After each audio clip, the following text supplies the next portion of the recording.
The following program is an original production of WICC PBS Chicago. Closed captioning for the professors is provided in part by the Clifford Law Offices, a personal injury and wrongful death law firm in Chicago.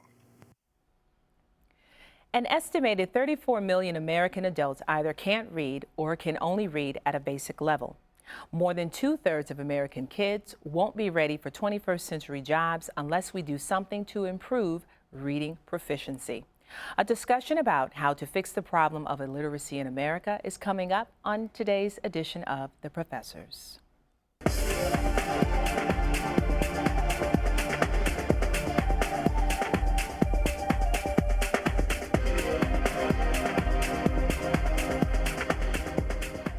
Joining us to talk about illiteracy in America are Dr. Richard Long, president of Literate Nation; Brandy Booker, professor of communications at Kennedy King College; Dr. Eileen Quinn Knight, professor of education at St. Xavier University; and Carolyn Schoenberger, attorney and professor at Harold Washington College. Welcome all.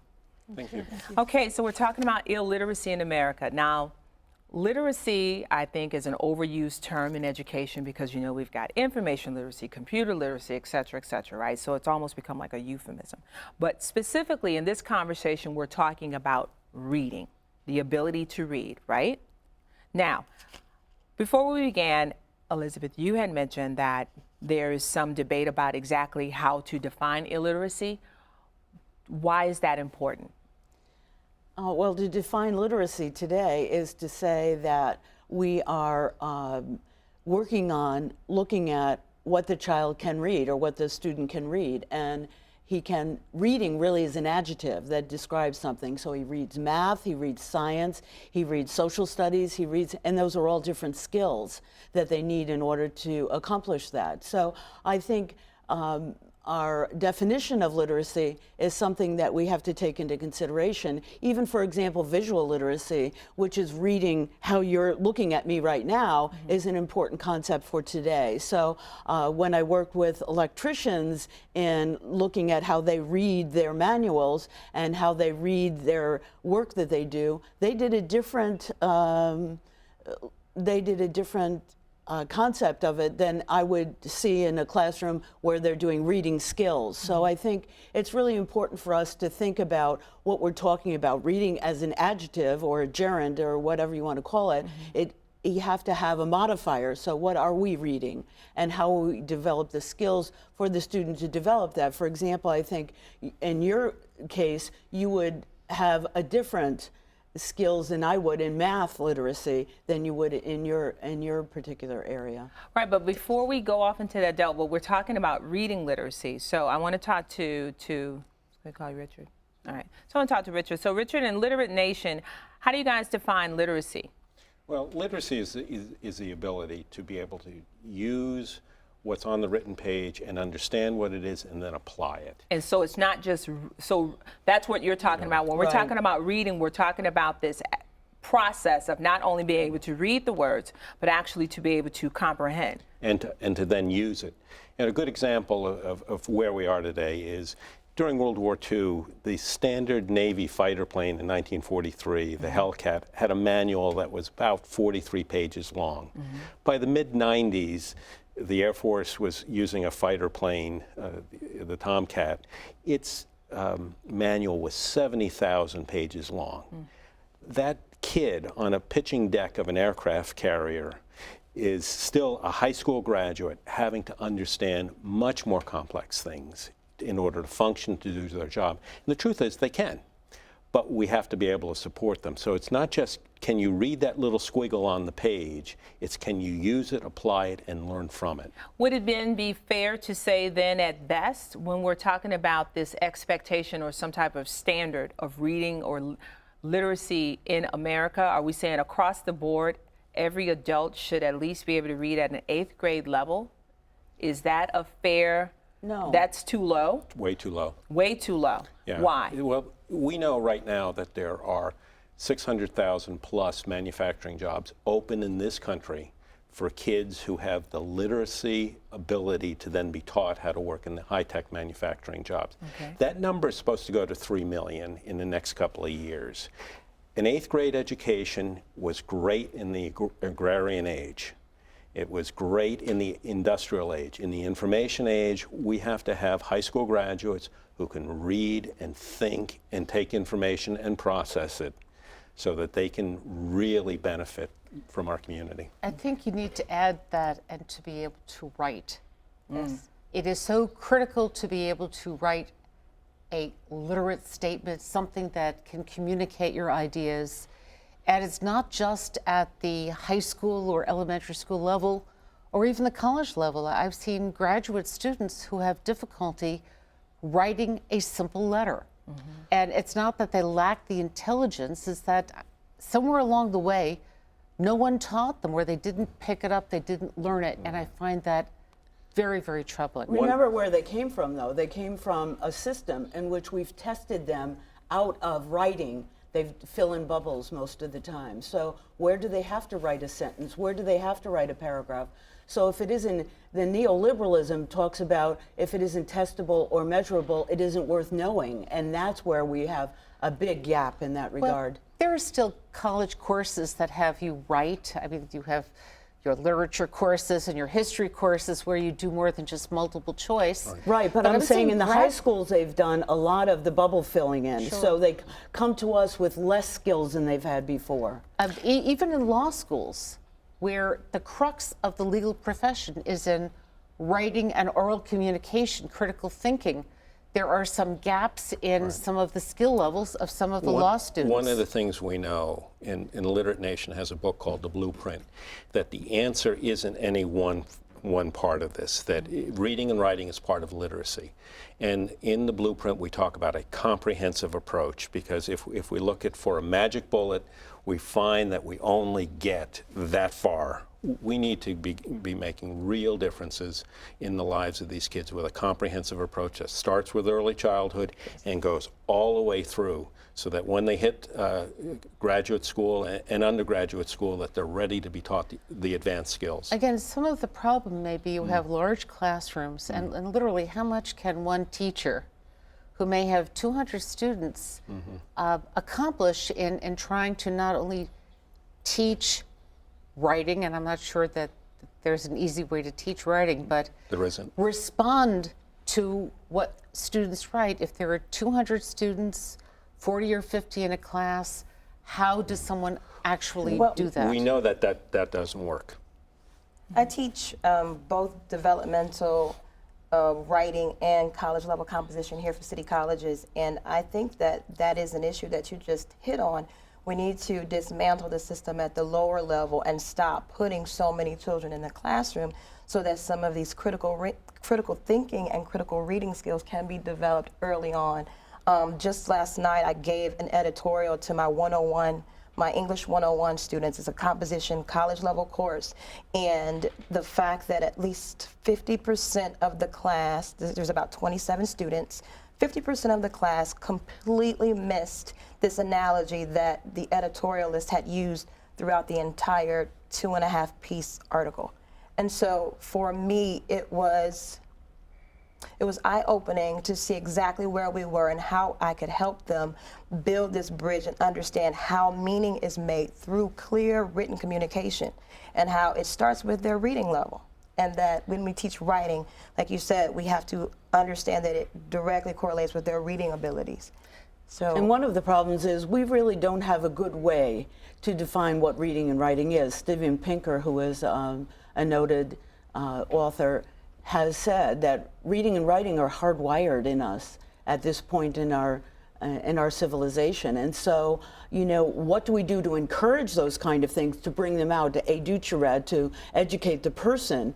And how do we continue to do that? And that's the difficulty we have. And that's why I said before that we've damaged some of those skills by the emphasis on testing. And the emphasis on testing has led us to not having kids doing the writing that you need for a graduate class. Absolutely. And so we need to spend much more time. And one of the things that Common Core says is that's what we want to do. Now, how we are going to implement that is the structure that we have to figure out. you said early on that we're hardwired in the way that we read from early on. And it's funny because the first week of class this semester, I asked my students exactly what they're reading and what, what was the most recent novel or reading for pleasure that they had done. And we got into a debate because I had a number of younger students, because I teach students of all ages, suggest that simply reading a stop sign or an advertisement on the bus is valid kind of reading, right. And I didn't know where to go with that, and I just basically challenged them to, begin to enter this discourse of, reading and what you consider reading does matter, that Facebook posts are not necessarily, should not necessarily be the extent of your reading, your daily No, John reading. Dewey says that what we should be reading is what we're interested in, and that's what we have to go back to. What is the child or the student interested in, and direct them. For example, one of the students I had, the parent said to me, the child doesn't read. I said, what do you mean he doesn't read? Well, he only reads Sports Illustrated. Well, that's a kind of reading, and it's a good reading because you have to know the statistics of the player, you have to know the article, you have to know what the comprehension is about, and the child had all those specific skills, so he's doing reading. So to look at this child, and the parent considers this child having a deficit because all he's doing is reading Sports Illustrated is not necessarily true. We have to take that interest and develop and challenge that child to move along in that path. And I think that's what we sometimes fail to do. We've somehow taken the joy. I think the French word jouissance is a word that you could use. But it's joy and hard work, and that's what we have to get our kids directed in that area. And I think most of the students that all of us are familiar with want to have that joy and that hard work and are willing to do so. And I've seen students change who they are by having that interest at the level that they need. But are we slightly romanticizing the problem? I don't see how you romanticize the problem that you have people training to go into various professions, representing people, medically taking care of people, and they have difficulty communicating in the written form. I find it instructive that through the president's healthcare initiative, Obamacare, now everyone who is in the medical profession has to actually have typed in to a computer medical records. And I know it's been horrible for people to make that transition, but at least you can read them. Before trying to read the scrawlings of a doctor or a nurse, for that matter, for my scrawlings, absolutely ridiculous. But let me ask you this. Let's just switch gears. I want to know a little bit more about Literate Nation. Exactly, who do you partner with in order to help, and help to address this issue here? But Elizabeth, I want to go back to you. Eileen, I'm so sorry. Eileen, I want to go back to you because you teach education, right? Are you, when you teach education, you're not involved with training teachers, are you? Yes. Okay, and so in one of the DoSomething.org, I completely agree with that, that when you teach someone to read, it is a skill. So how do you teach the teachers on how do you execute on teaching this skill considering their classroom circumstances, well, one of the in things spite of it all? Right. I work in math literacy primarily, and so one of the things I rely on is the National Council of Teachers of Mathematics, who have, similar ideology as the Common Core, which is to really get kids using the words correctly. So this one little child in kindergarten, we had the word symmetry up on the board, and I said to him, what does symmetry mean to you? And he says, well, come here. And he took me outside and showed me the building and showed me the bricks and how they were symmetrical to each other, and really was so fascinated by that. And he came back in the next day and he said, I found these other things that are about symmetry. And that's the kind of things that we want to develop. And this child has now decided he wants to, focus on mathematics. That's the area he's interested in, especially in geometry. So maybe he'll be the next architect. So it's, again, the relationship that's established in the classroom and the teacher developing the interest of the student in regard to whatever literacy they're interested in, be it math or be it reading or be reading math or science or social studies or whatever else the reading we're There's a doing. certain reality we have to deal with on teacher education. The vast majority of kids doing a 4-year teacher education program are not getting the basic courses on how to teach reading, nevertheless to teach writing. I mean, this is a fundamental hole in our line. You know, the many states it's required 1 course, a couple 2, and a few 3. But even in there, we're having a problem getting what we know scientifically based, evidence-based instruction to be used. I mean, we have some really pretty good ideas about basic reading, and we're not So applying if them. I'm going to school to be a teacher, I don't take a course in how to teach reading? Oh, no, we you take may- 4 courses in how maybe to it- Take teach. 4 maybe courses, 4 maybe there. at your institution, Yeah. but you're Right. saying across the board that It's does not happen. It's not true. All right, let's switch gears here because I understand we're talking about literacy and the role of the educators. Now let's talk about the responsibility outside of the classroom. Thank you. Where does the parent fit in or the guardian Oh, the fit in? parent fits in tremendously, in my opinion, but I won't take over the conversation. Well, unfortunately, if we're dealing with generational illiteracy, oftentimes you're going to get one or two things. You're going to get a parent who is extremely invested because they understand the hardship that it's imposed on their life. But then more times than not, you're going to get a parent who feels unable to challenge their children to pursue literacy, to pursue reading and the enrichment that one's life can benefit And then from give reading. up. And one of the biggest problems here is economic poverty. And economic poverty is the biggest stumbling block for literacy. Now, I do want to address those statistics because there are several websites, and I'm sure at your site you have these statistics too, where I don't want to oversimplify, but practically almost every social ill is linked back to illiteracy. Yes. Which I think, I don't like it. It makes me uncomfortable because it almost blames the victim, the person that cannot read, as opposed to actually appropriately saying that there is some correlation between the level of literacy and those who are incarcerated, those who certain income achievements. So I understand that.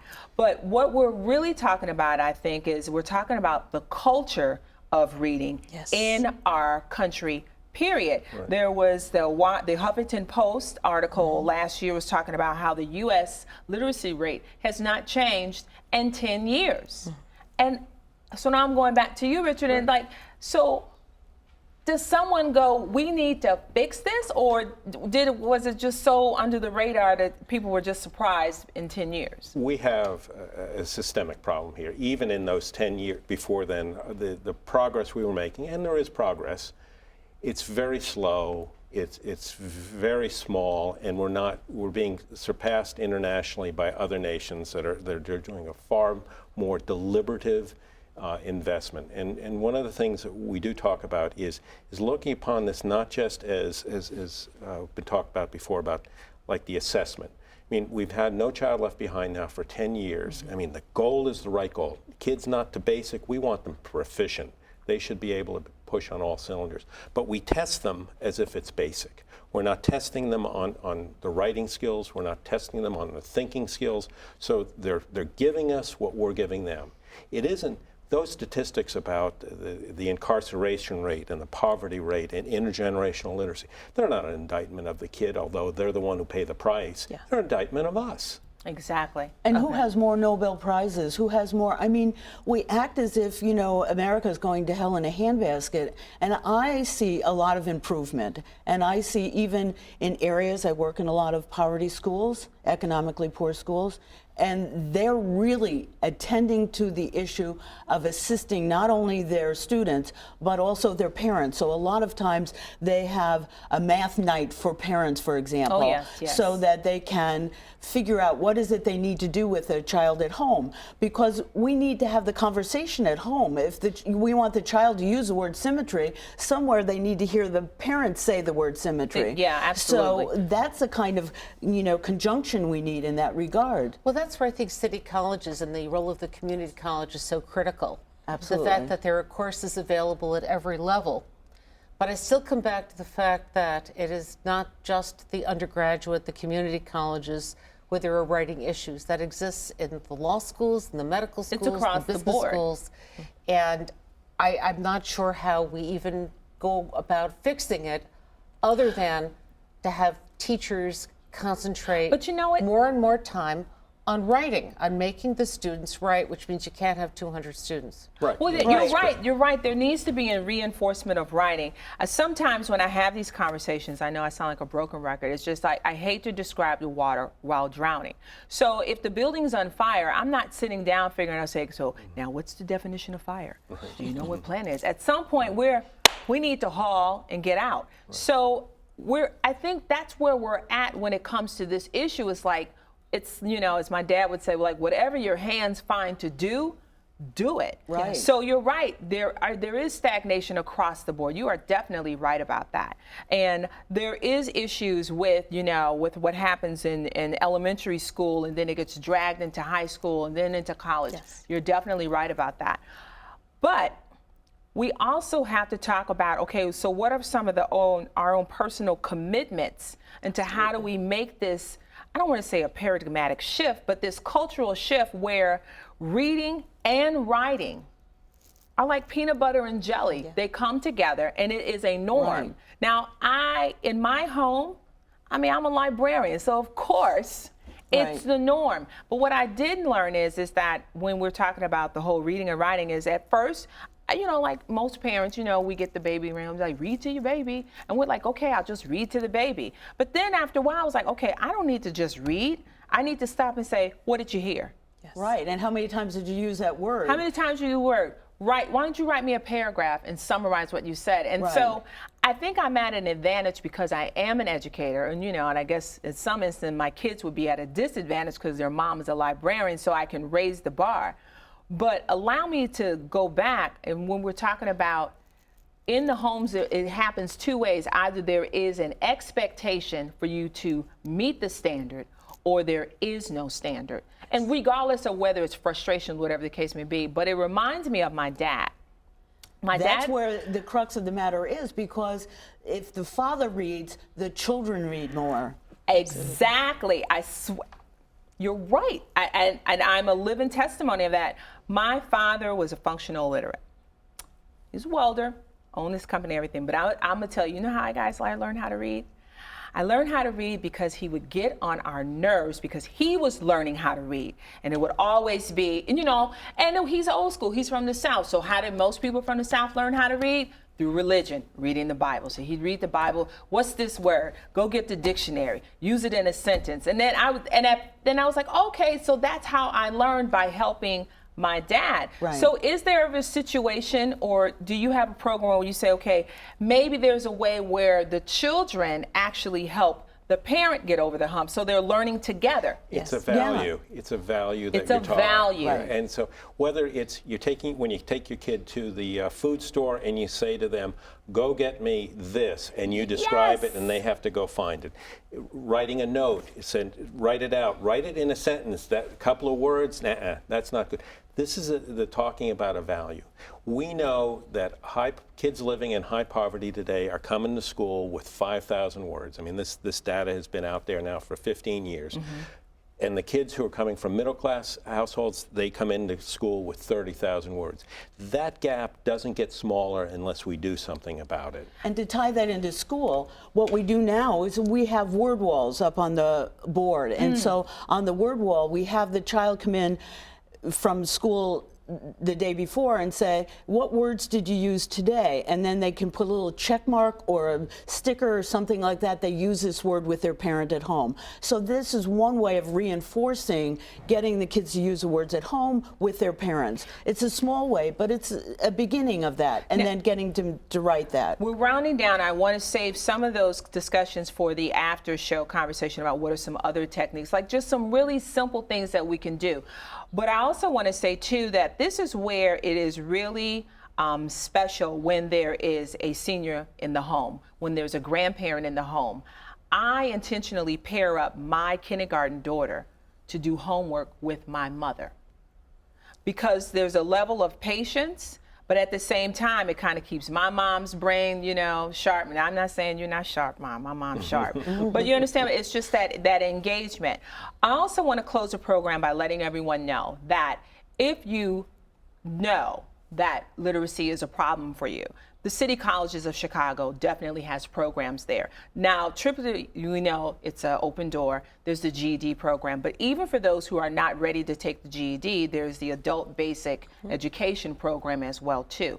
There are some age requirements. Every CCC has an adult education program, right? And it is free. Yes. The only thing that's not free, so we can be perfectly clear, is taking the GED. But then there are partners that will help students who cannot afford that, right? All right, are there any closing remarks before we go to the after show? I'd just like to say, I would like to see, as you said, more educators actually get out and volunteer and do things in the community. I recently piloted a program in my hometown of Maywood, and I am sad to say that the participation was not there. To have it was a write your own story for children in 2nd, 3rd, and 4th grade, and it did not. I'd also like you need to to partner. ask people. And you'll get the last word, by the way. I'd like to ask people also to get involved and become advocates. I mean, the illiteracy is a silent disease. It has a corrosive effect that we've seen with poverty across the line, and it's something that people can do something about.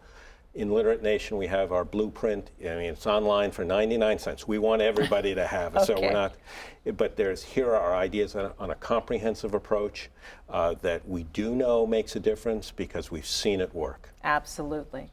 And that's our show for today. The conversation continues online at wycc.org. See you next time on The Professors.